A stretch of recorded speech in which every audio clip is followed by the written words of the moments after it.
بسم اللہ الرحمن الرحیم۔ حضرت زکریا اسلام کا صحیفہ، چھٹے رکوع کی 1 تا 8 آیات۔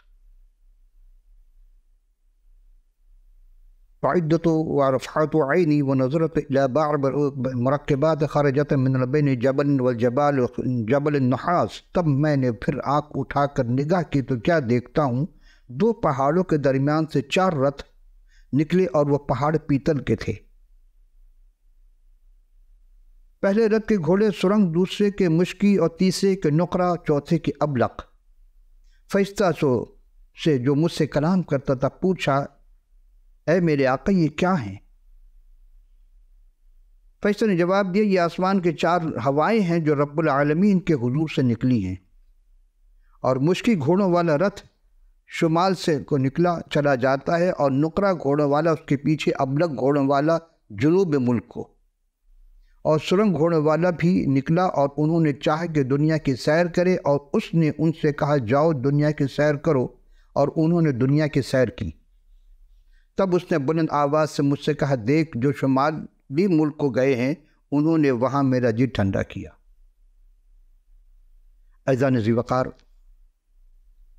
حقیقی عرفان آپ کا اپنا پسندیدہ پروگرام قصص الانبیاء میں آپ تمام سامعین و ناظرین خدمت سلام اور خوش آمدید۔ عزیزان من، ہم سب دلچسپی پروردگار عالم کی پروردگاری اور فضل کی بادشاہوں میں سے ہیں۔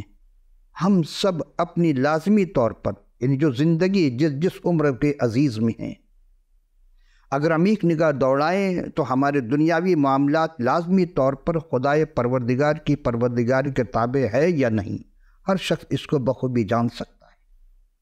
اس کا اندازہ ہمیں خود لگانا ہوگا کہ ہمارے روحانی اور ابدی معاملات کا انحصار لازمی طور پر خدائے بزرگ و برتر کے فضل پر ہے۔ آج ہم حضرت زکریا اسلام کی نشست کے 5ویں نشست میں ان کے صحیفہ کے 6 یعنی 6 میں خدا تعالیٰ انہی 2 رواؤں کو دیکھیں گے، اور پروردگار کی ایک رویا کے فضل سے واضح اور ایک نظیر کی مدد سے واضح کیا گیا ہے۔ عزیزم، آج ہم اپنے تمام سامعین ناظرین عمومی طور پر اور بالخصوص ہمارے جو سلاسل کے یعنی کہ وہ جو اہل طریقت کہلاتے ہیں ان سے متوجہ کے طالب ہیں۔ ہم شروع سے آخر تک چلیں گے اور ہم یہ غور کریں گے، دیکھیں گے، سیکھیں گے، سمجھیں گے کہ ہاں عرفان کیسا ہوتا ہے، کیا ہوتا ہے۔ بظاہر اس میں آپ کو کوئی بات نظر نہیں آ رہی ہے، 4 گھوڑوں کا ذکر ہے، پیتل کا پہاڑ ہے اور 4 گھوڑے نکلے وہاں سے رتھ کے ساتھ، ایک سفید ہے، ایک نقرئی ہے، یعنی کہ ایک مختلف 4 کلر ہیں، سرمئی ہے، لیکن کیا اس سے کیا ظاہر ہوتا ہے یہ ہم دیکھیں گے۔ اور آج کا جو دوسرا سوال ہے اس میں ہے کہ ایک سوال تو ایک ہے بظاہر کہ 4 رتھ اور کس کی تاج پوشی کے لیے سونے کا تاج بنا کے پہنانے کا حکم دیا گیا ہے، لیکن ہم اس کے 2 جز ہیں۔ پہلا سوال ہے کہ 4 رتھ، ممکن ہے یہ پہلا سوال بھی ہم وقت مقررہ پر پیش نہ کر سکے، تو دوسرے نشست میں ہم آپ کو دوسرا جو جز ہے یعنی کس کی تاج پوشی کے لیے سونے کا تاج پہنانے کا حکم دیا گیا ہے، یہ ہم مکمل کریں گے۔ تو آئیے دیکھتے ہیں کہ خدا کے رتھوں کو دنیا کی گشت کرنے کا ظاہر کیا گیا۔ اس کا مفہوم کیا ہے 4 رتھوں کا؟ یعنی کہ خدا کے رتھوں کا دنیا کی گشت کرنا ظاہر کرتا ہے کہ اسرائیل کے دشمن مغلوب ہو گئے۔ عزیز آئیے ہم دیکھتے ہیں جو 8 آیت آپ خدمت میں پیش کی، اس کے پہلے 4 آیت کو ہم غور کریں گے کہ حضرت زکریا کی 7ویں رویا تھی، جس میں انہوں نے پھر اپنے نگاہ اٹھا کر دیکھتے ہیں کہ 2 پہاڑوں کے درمیان 4 رتھ نکلے ہوئے ہیں۔ وہ پہاڑ پیتل کے تھے اور انہوں نے ان رتھوں کے 4 رنگوں کو گھوڑے، سرنگ یعنی سرخ، مشکی، نقرہ یعنی سفید، اور ابلق یعنی چتکبرے رنگ کے گھوڑے کھینچ رہے تھے۔ سارے گھوڑے نہایت مضبوط اور طاقتور تھے۔ بعض علماء 4 رتھوں سے مراد 4 سلطنت لیتے ہیں، اور دوسری جو ہے وہ 5 تا 7 آیت کا ہم پیش کریں گے، 8ویں کے آخر ملیں گے۔ ترجمان فرشتہ بتاتا ہے کہ 4 رتھ ان کے گھوڑے آسمان کی 4 ہوائیں ہیں۔ ان کا ذکر حضرت دان اسلام کے صحیفہ کے 7ویں باب کے دوسرے رکوع میں مرقوم ہے کہ حضرت دانی اسلام نے یوں کہا کہ میں نے رات کو ایک رویا دیکھی اور کیا دیکھتا ہوں کہ آسمان کے چاروں ہوائیں سمندر پر زور سے چلی۔ اب غور کیجئے گا کہ کلام بظاہر کچھ اور ہے لیکن عرفانیت کی نگاہ میں کچھ اور، یعنی روحانیت کی نگاہ میں دیکھیں گے تو کچھ اور نظر آئے گا۔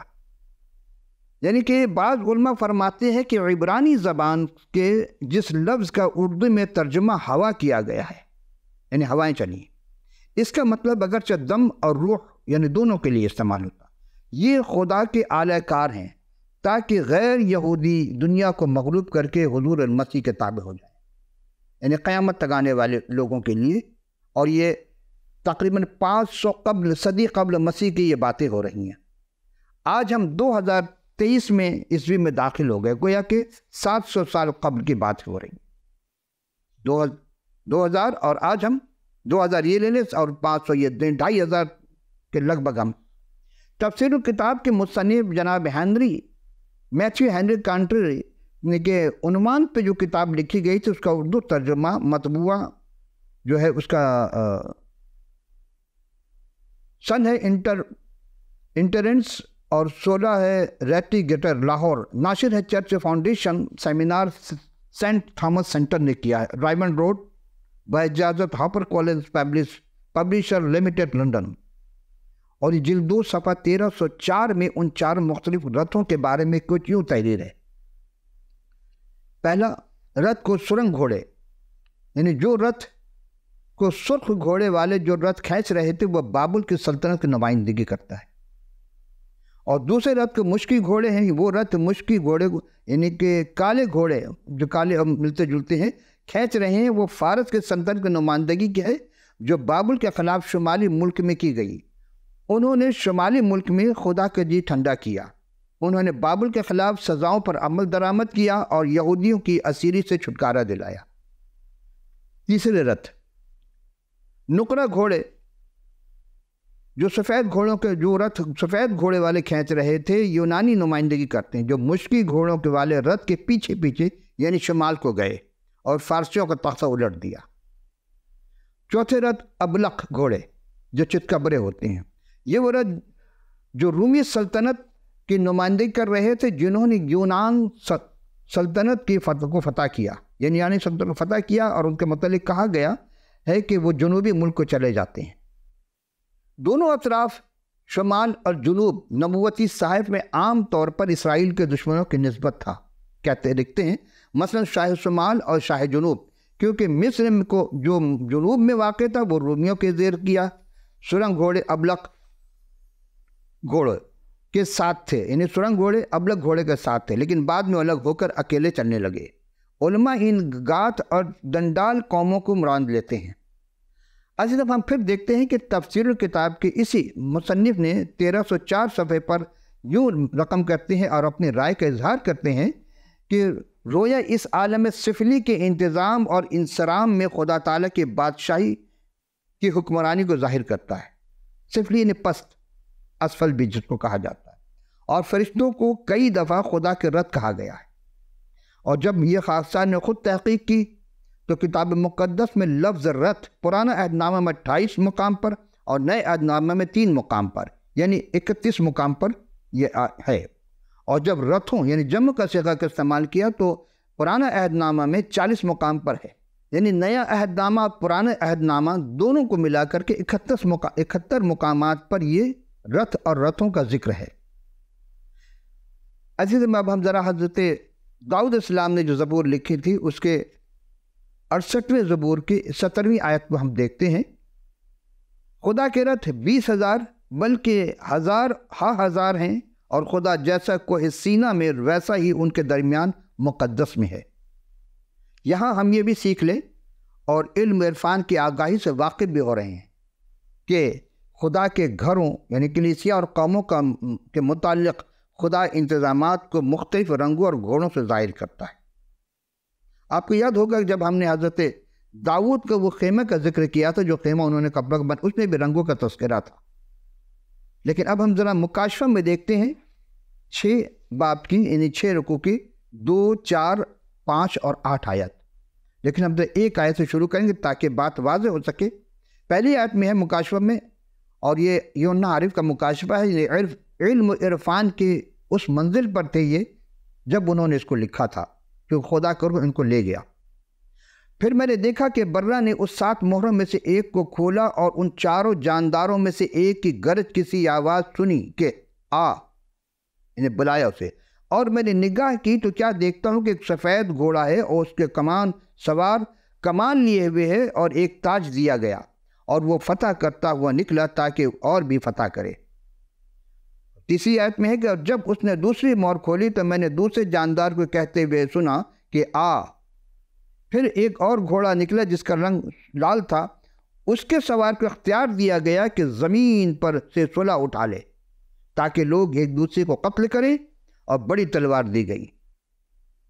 عزیزو، یہ سب قرب قیامت کی باتیں ہیں، لیکن 500 صدی قبل مسیح میں یہ واضح کی گئی تھی۔ اور جب اس نے تیسری مہر کھولی تو میں نے تیسرے جاندار کو کہتے سنا کہ آ، اور میں نے نگاہ کی تو کیا دیکھتا ہوں ایک کالا گھوڑا ہے اور اس کے سوار کے ہاتھ میں ایک ترازو ہے۔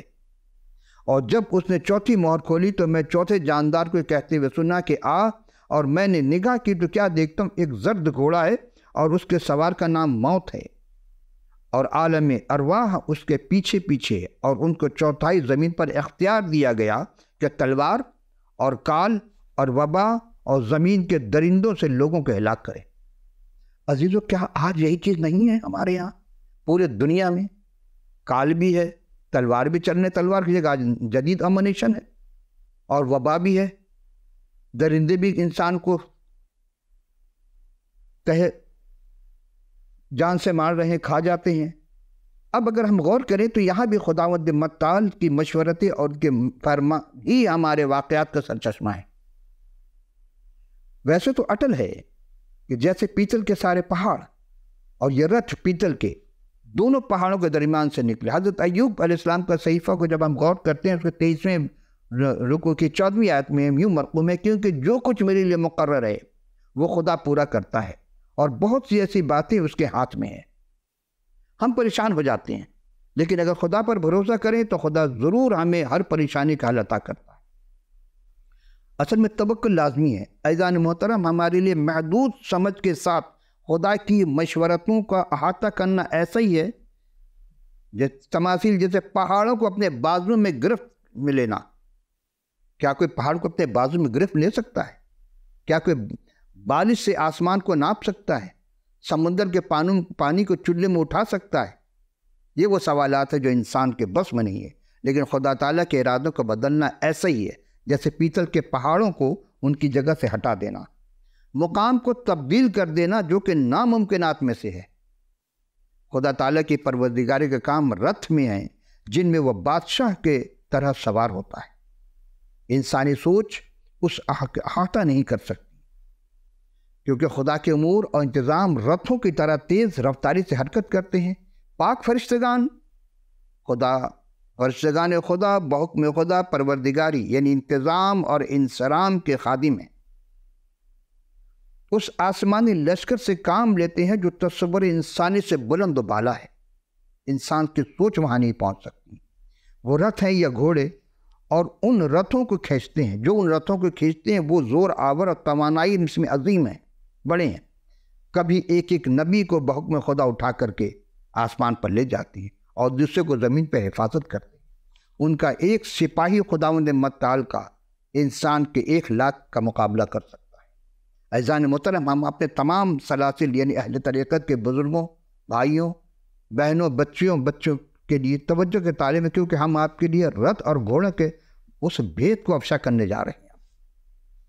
ان علم عرفانیت میں اس کا معنی و مطلب و مقام کیا ہے؟ پہلے رتھ کے گھوڑے سرخ رنگ کے، یہ دراصل جنگ و جدال اور خونریزی کو ظاہر کرتے ہیں کیونکہ سرخی سے مائل ہے۔ دوسرے رتھ گھوڑے مشکی تھے یعنی کالے تھے، یہ جنگ کے بے رونق افسردہ نتائج کو ظاہر کرتے ہیں، جہاں انسان غمزدہ ہوتا ہے، کہیں لاش پڑی ہوتی ہے، کہیں زخمی ہے، کہیں کچھ ہے، سب کی تباہ و برباد ہو جاتا ہے، سوائے افسردگی انسان کے پاس کچھ نہیں ہوتا۔ تیسرے رتھ کے گھوڑے نقرہ یعنی سفید، یہ تاریک اور سنسان دور کے بعد آرام و سکون، امن و سلامتی اور خوشحالی کے بحالی کو ظاہر کرتا ہے۔ جس طرح بارش کے بعد دھنک آسمان پر ایک نظر آتا ہے، وہ امن کی علامت کو ظاہر کرتا ہے۔ عزیزان محترم، چوتھے رت گھوڑے جو ابلق تھے، چت کبڑے، یہ سیاہ اور سفید کے ملے جلے حالات کو، واقعات کو ظاہر کرتے ہیں۔ اب آپ سوچیں ملے جلے رنگ و حالات کو آپ کیسے ظاہر کریں گے؟ اس بھید کو جاننے کے لیے ہمیں حضرت داؤد اسلام کے فرزند حضرت وائس کا صحیفہ کے 7 باب کی 14ویں آیت کا ہمیں مطالعہ کرنا ہوگا۔ اس میں یہ مرقوم ہے وائس کے 7 کے 14 میں کہ اقبال مندی کے دن خوشی میں مشغول ہو، پر مصیبت کے دن یہ سوچو، بلکہ خدا نے اس کو اس کے مقابل بنا رکھا ہے تاکہ انسان اپنے بھید کی کسی بات کو دریافت نہ کر سکے، یعنی کبھی خوشحالی ہے تو کبھی بدحالی ہے، کبھی سرسب و شاداب ہے تو کہیں قحط ہے کبھی۔ عزیزان محترم، حضرت زکریا کے مطابق کہ ان 6 باب کی 5ویں آیت میں کہ مطابق ان 4 ہواؤں کا کیا علم، کیا ہے یہ؟ یعنی علم عرفان کے نقطہ نظر دراصل یہ 4 آسمان کی ہوائیں ہیں عام طور پر، ٹھیک ہے؟ علماء اہل عرفان بتاتی یہ 4 روحیں ہیں، یعنی ارواح کہتے ہیں اس کو، جدھر چاہتی ہیں چلتی ہیں۔ یہ 4 ارواح یعنی ارواح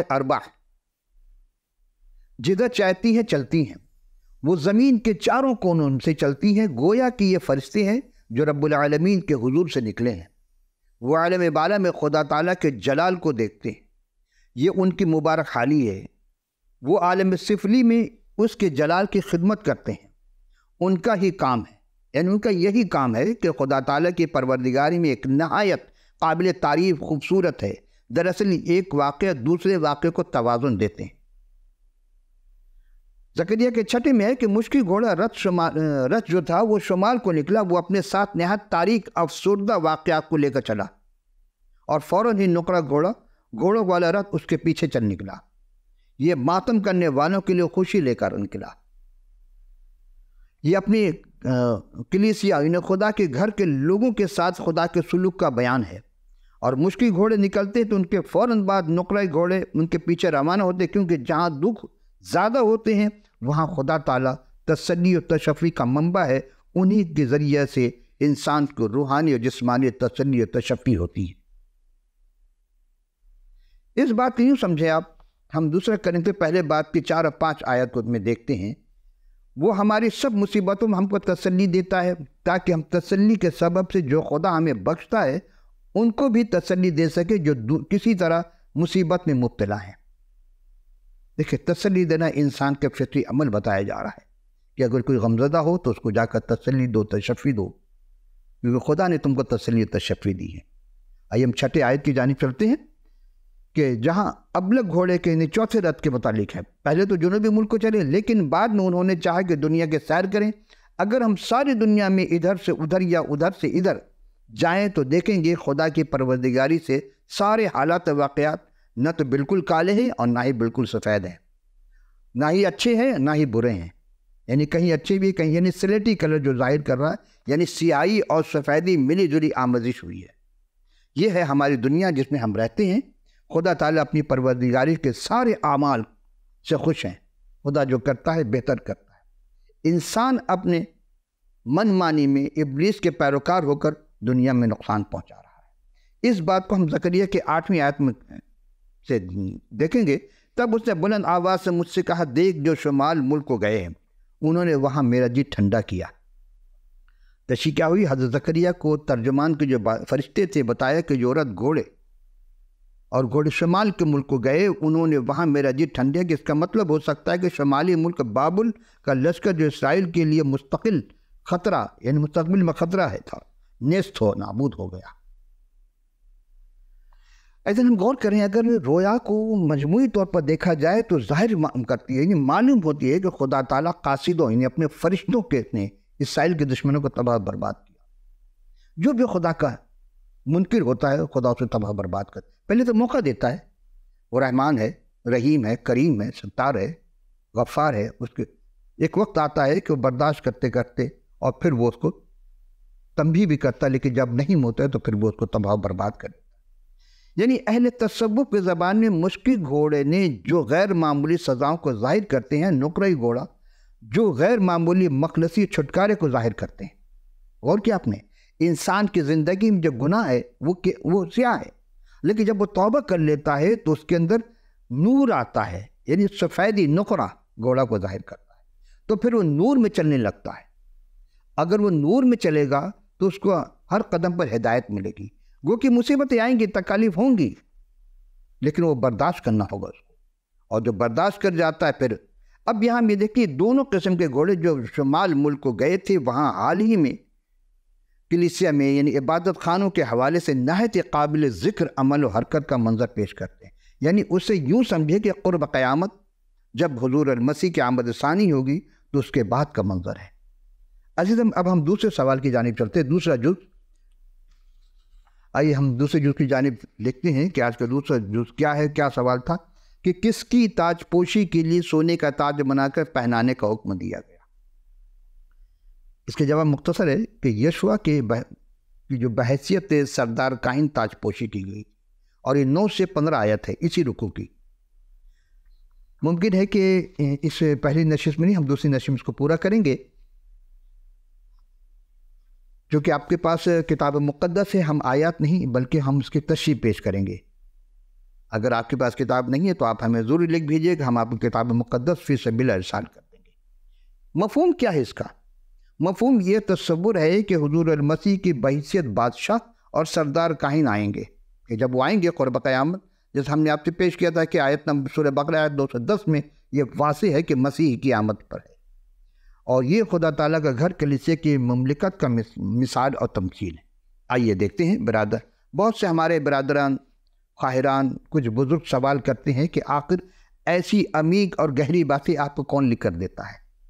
اچھا سوال کیا، جس بھائی نے بھی کیا، بزرگ نے کیا، یا کہاں سے دیکھ کر کہتے ہیں یہ ایک ضمنی سوال ہے، اس کا جواب دینا ضروری ہے کہ پہلے میں وہ سردار کاہن اور تاج پوشی کے لیے پیش کروں، پہلے سوال کے جواب دے دوں۔ برادران اور خواہران اور بزرگان من، دراصل یہ سب ایمان و یقین کی باتیں ہیں۔ ہم زندہ خدائے بزرگ برتر جو الحی القیوم ہیں ان کے زندہ کلامی سے اخذ کرتے ہیں۔ حضور مسیح کے 12 شاگرد جو رسول کہلائے، ان میں حضرت پولس جو تھے وہ بھی ایک عارف باللہ، فنا فی اللہ یا بقا باللہ کی منزل پر ہے، اور مقام رکھتے ہیں۔ انہوں نے اپنے عہد میں اور قیامت تک آنے والوں کے لیے روح القدس کی معرفت بہت سارے علمی ذخائر تحریر کر چکے تھے، جو آج تک بغیر رد و بدل تحریف سے پاک و منعن لکھا ہوا ہے، مختلف زبان میں بھی ہے، کتب سبابی موجود ہے۔ مثلا عبرانیوں کے نام خدا تعالیٰ کا خط، خدا تعالیٰ کا کلام، یعنی خط کی صورت میں انہوں نے لکھا تھا۔ اس میں لکھتے ہیں جو 13ویں باب سے ہے، اور اس میں تقریباً 303 آیت ہے، لیکن ہم صرف پہلی آیت کی ابتدائی 3 آیت آپ کی خدمت میں پیش کر رہے ہیں۔ عبرانیوں کا خط پہلے باب کی 103 آیت، پہلی آیت ہے اللہ بعد ما كلهم ابائل بالانبیاء قدیما بانواعه وطریق کثیرہ۔ اگلے زمانے میں خدا نے باپ دادا سے حصہ بحصہ اور طرح بطرح نبیوں کی معرفت کلام کر کے۔ دوسری آیت کلمنا فی هذه الایام آخرۃ فی انبیاء الذی جعل له رسلا لكل شیء رضینا به اذا عمل العالمین۔ اس زمانے کے آخر میں ہم سے بیٹی کے معرفت کلام کیا، جسے اس نے سب چیزوں کا وارث ٹھہرائے اور جس کے وسیلے سے انہیں عالم بھی بنائے، پیدا کیے یا بنائے۔ الذی وهو بها مجدہ ورسم جورہ وحامل كل اشیاء بکلمۃ لقدرتہ بعد ما صنع بنفسہ تطہیرا لخطاینا جلس فی یمین العظمتہ فی الاعلی۔ وہ اس کے جلال کا پرتو اور اس کے ذات کا نقش ہو کر سب چیزوں کو اپنی قدرت کے کلام سے سنبھالتا ہے۔ وہ گناہوں کو دھو کر عالم بالا پر کبریا کے دائنی ہاتھ کی طرف جا بیٹھا۔ عزیزان محترم، ہم آپ کی خدمت میں حضرت زکریا علیہ السلام کا صحیفہ سے اقتباس پیش کر رہے ہیں، لیکن چونکہ ضمناً یہ سوال آیا کہ ہم کہاں سے حاصل کرتے ہیں، تو کلام زندہ خدا کا زندہ کلام یہ قیامت تک بلکہ قیامت کے بعد بھی ابدالآباد زندگی تک کے کام آنے والی ہے۔ شرط کیا ہے؟ ایمان اور یقین کی۔ یہ ہم آخر میں تک اس کے بارے میں کہیں گے کہ کیسے۔ تو ہم اس 6 باب کے پہلے حصے میں خدا تعالیٰ کے زکریا نے کہ جو رویا کے وسیلے میں کلام فرمایا وہ رویا صرف زکریا ہی نے دیکھی تھی، یا یوں کہہ لیے خدا تعالیٰ نے انہی کو دکھایا، مگر اب اسی رکوع کے دوسرے حصے میں خدا ذوالجلال ایک نشان یا نذیر کے وسیلے سے کلام کرتے ہیں۔ بہتوں نے دیکھا تو مولا مسیح موعود کی پیشن گوئی جو عبادت خانے یعنی کلیسیا کا کاہن اور بادشاہ ہیں۔ عزیزان من، آج ہم صرف ایک دو آیت ہم پیش کریں گے، ایک آیت پیش کر کے پھر ہم اجازت چاہیں گے اگلے نشست میں جہاں ہم آج اختتام کریں گے وہیں سے لے کے چلیں گے۔ آئیے دیکھتے ہیں یشوع بحیثیت سردار کاہن تاج پوشی، ہم 10 اور 11 آیت پیش کر رہے ہیں۔ جب ایک عارف کی نقطہ نگاہ سے دیکھیں گے تو پرانے عہد نامہ میں مسیح کے 2 نظیر ہیں۔ الف، یشوع بحیثیت سردار نظیر ہیں، مسیح ہمارے نجات کا بانی یعنی بڑے سردار۔ بے، یشوع بحیثیت سردار کاہن نظیر کہ مسیح ہمارے اقرار کا بڑا سردار کاہن ہے۔ اب یہ سوال پیدا ہو، یہ کیسے اور کیوں؟ تو اس کے لیے میں عبرانیوں کے 4 باب کی 2 آیت 14ویں اور 15ویں آیت کے بعد ہم آپ سے اجازت چاہیں گے۔ پس ہمارا ایک بڑا سردار کاہن ہے جو آسمان سے گزر گیا، یعنی خدا کا وہ بیٹا یسوع، تو آؤ ہم اپنے اقرار پر قائم رہیں، کیونکہ ہمارا ایسا سردار کاہن نہیں جو ہماری کمزوری میں ہمارا ہمدرد نہ ہو سکے، بلکہ وہ سب باتوں میں ہماری طرح آزمایا گیا تو بھی بے گناہ رہا۔ عزیزم، آج کی ہماری گفتگو یہ اختتام پذیر ہوتی ہے، کیونکہ ہے یہ عرفانی گفتگو۔ اب جتنی بھی گفتگو کی وہ عرفانیت پر ہو رہی ہے آخر تک کی۔ اب چونکہ دان وقت میں گنجائش نہیں ہے، لیکن اسکرین پر آپ کو ٹیلی فون نمبر، ای میل، واٹس ایپ جو بھی دکھائے جا رہے ہیں، آپ کو جو بھی چیز سہولت ہو آپ کے ساتھ، آپ ہمیں اس کا فیڈ بیک ضرور دیجیے گا۔ جو سوالات آپ کے ذہن میں ابھرے وہ ضرور کیجیے گا، اور اپنی قیمتی آراء آگاہ کرنے کے ساتھ ساتھ آپ کے پاس اگر کتاب مقدس نہیں ہے تو اپنا پورا پتہ لکھ بھیجیے، ہم فی سبیل اللہ آپ کی خدمت میں کتاب مقدس ارسال فرما دیں، تاکہ آپ مطالعہ کریں اور خدا کے قیمتی ابدی زندگی کے بارے میں جان سکیں، ایمان لا کر اس میں شریک ہو سکیں۔ تو اگلے نشست میں پھر ہم حاضر ہوں گے، یہی سے تاج پوشی کے بارے میں شروع کریں گے۔ اجازت، خدا حافظ سے۔